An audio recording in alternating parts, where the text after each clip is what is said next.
دوستوں، ایک قوم کا ہیرو دوسری قوم کا بھی دشمن ہو سکتا ہے، لیکن تاریخ میں کئی ایسے حکمران بھی گزرے ہیں جنہیں ہیرو کے درجے پر قبول کرنے والے اپنی قوم میں بھی شاید ہی چند لوگ ہوں۔ اپنے ظالمانہ مقاصد کے حصول کے لیے ان حکمرانوں نے تمام حدیں پار کر لی۔ دوستوں، آج کی ویڈیو میں ہم بات کریں گے دنیا کے ظالم ترین حکمرانوں کے بارے میں۔ السلام علیکم فرینڈز، اردو انکور کے ناظرین کو خوش آمدید۔ سب سے پہلے بات کرتے ہیں آئیون چہارم کی۔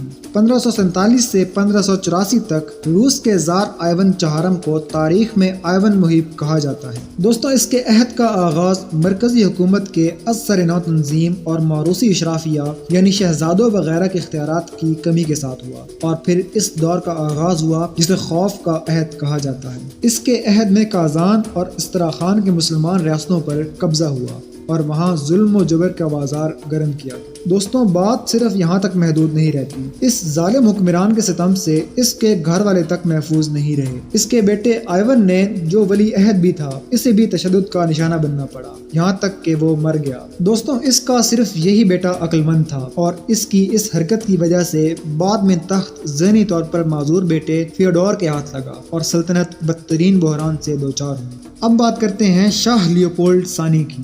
1865 سے 1909 تک نو آبادیاتی دور میں یوں تو کوئی طاقت مہربان نہیں تھی، لیکن جو ظلم بیلجیم کے شاہ لیوپولڈ ثانی نے ڈھایا، اس کی مثال کم ہی ملتی ہے۔ اس نے افریقہ میں کانگو فری اسٹیٹ کی بنیاد رکھی، اور وہ بھی اپنی ذاتی ملکیت سے۔ اس کے بعد مقامی باشندوں کو ہاتھی دانت اور ربڑ کی پیداوار میں جھونک دیا گیا، انہیں سخت مظالم کا نشانہ بنایا گیا، خاندانوں سے الگ کر دیا گیا، یہاں تک کہ علاقے میں شرح پیدائش تک کم ہو گئی۔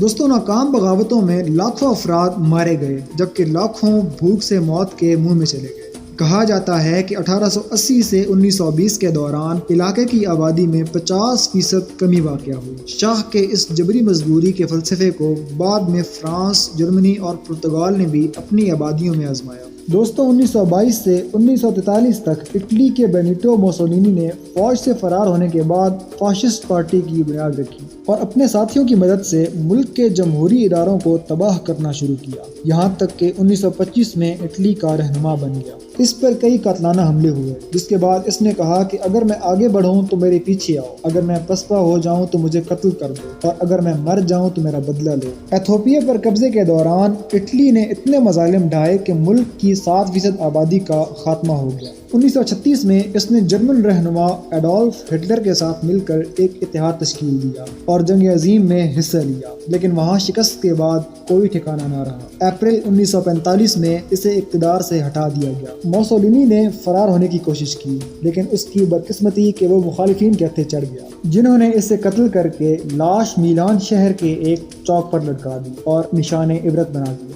دوستوں، اب بات کرتے ہیں جوزف اسٹالن کی۔ جوزف اسٹالن اتنا شفاق حکمران تھا کہ جس نے قریب 3 کروڑ لوگوں کا قتل کروا دیا۔ 1922 سے 1953 تک سوویت یونین میں لینن کا جانشین جوزف اسٹالن، جس نے ملک کو سپر پاور بنانے کے لیے عوام کو بھٹی میں جھونک دیا، صنعتوں کو فوری فروغ دینے کے لیے اقدامات اٹھائے، جس میں جبری مزدوری بھی شامل تھی۔ سوویت عہد کے سرکاری دستاویزات میں 8 لاکھ افراد کی سزائے موت شامل ہے۔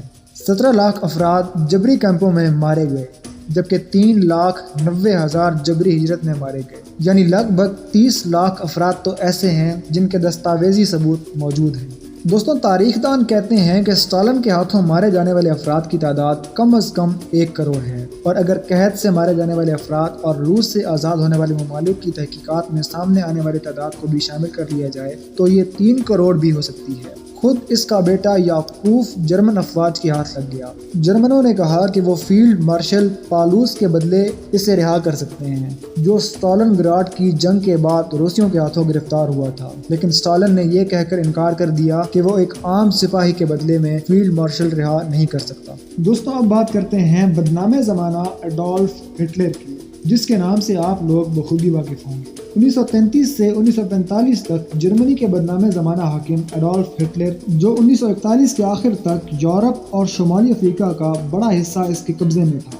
نسل پرست ہٹلر نے نہ صرف یہودیوں بلکہ سیاسی مخالفین کے بھی خاتمے کا حکم دیا کہ جنہیں اجتماعی کیمپوں میں منتقل کر کے تشدد کے ذریعے موت کے گھاٹ اتارا جاتا۔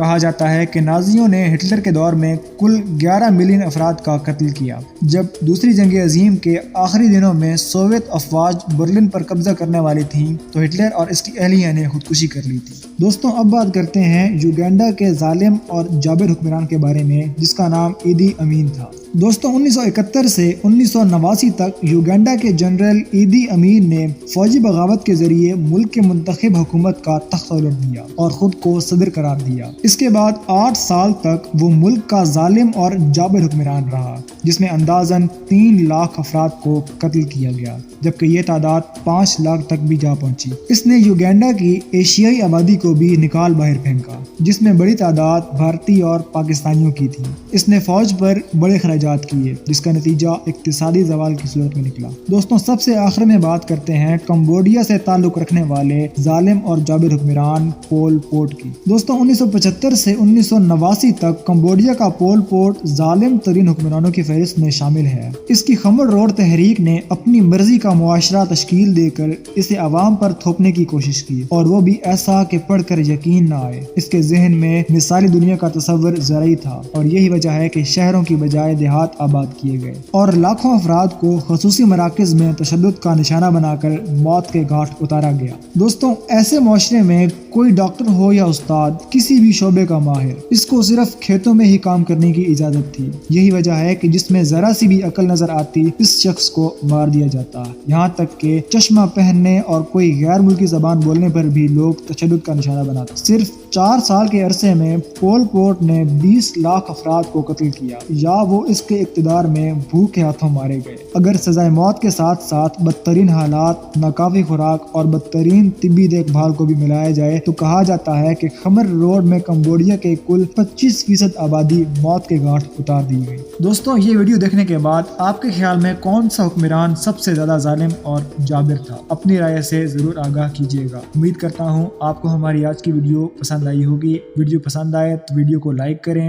شیئر کریں اور ساتھ ہی ساتھ ہمارے چینل کو سبسکرائب ضرور کر دیں۔ ملتے ہیں اگلی ویڈیو میں، تب تک کے لیے اللہ حافظ۔